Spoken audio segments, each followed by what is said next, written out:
Mesdames, Messieurs, bonjour et bienvenue dans cette revue de presse. Hier, dans les réseaux sociaux, les journalistes étaient la cible comme quoi ils ont gardé un silence presque plat des dénonciations faites par Angela et Priscille.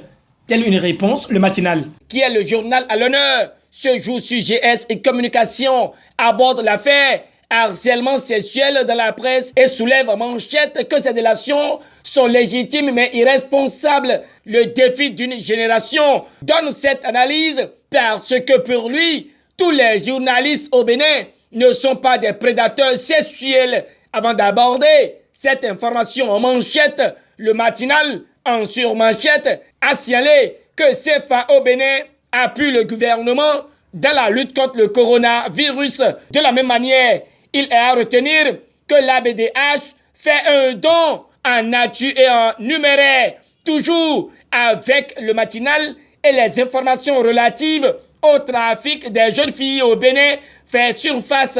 Ici, l'auteur de l'article mentionne que l'ONG League Life engage une mobilisation communautaire. Avec les doléances des patrons de presse, la HAC a décidé d'élargir la campagne à la presse écrite, nous apprend le matinal. Au ministère de la Communication, Alain Roula se réjouit des réformes engagées et a devant le défi d'une génération clarifié que le bilan est plus que satisfaisant. À sa suite, c'est le Télégramme qui s'installe et donne sa dose d'informations sur le harcèlement et viol dans les médias au Bénin. Selon le journal de Etienne Wessou, la direction générale de l'ORTB promet gérer le dossier avec la dernière rigueur. Le Télégramme donne lecture de l'intégralité de la publication de Angela Peïda qui serait partagée entre vengeance et dénonciation suivant quotidien d'Abarou.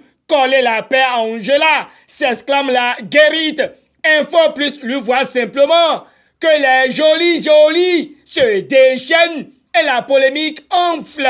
Les tenants de la presse écrite ont demandé et ont eu gain de cause, signale la même source et entre dans la danse afférente à la campagne médiatique, étale Info Plus.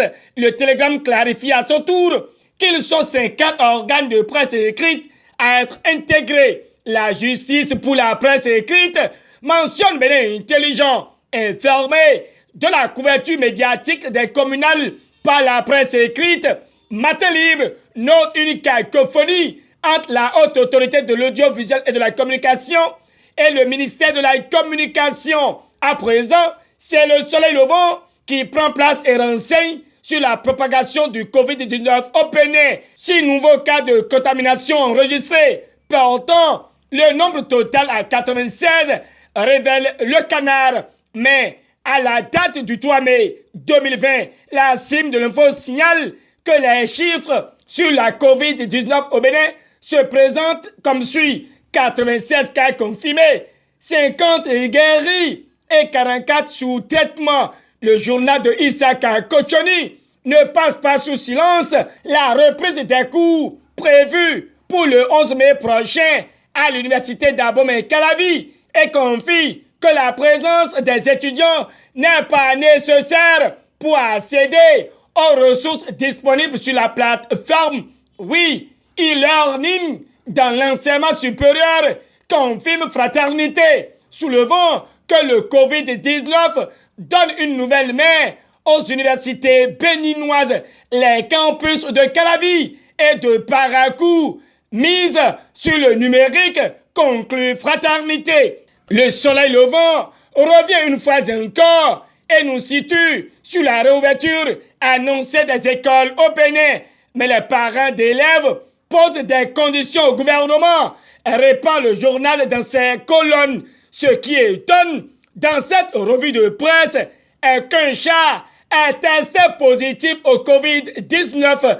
Le Télégramme en parle et signale que chaque jour arrive avec une nouvelle information concernant le coronavirus. Si au lancement officiel de la campagne pour le compte des communales de 2020, Emmanuel Tiando a soulevé que l'enjeu du scrutin est de doter nos communes d'organes de gestion décentralisés. D'après le Télégramme, la distribution des cartes d'électeurs démarre ce jour, confie le soleil levant. La nation prend la queue des informateurs avec les 4 ans de diplomatie. Sous la rupture, selon Aurélien à Benossi, l'image du Bénin à l'étranger s'est améliorée, affiche le quotidien du service public en manchette. Les affaires étrangères et la coopération ne sont pas en marge des secteurs impactés par la dynamique de la rupture, rallonge la nation. Fin de cette revue de presse. Merci de l'avoir suivi. Au revoir et à demain.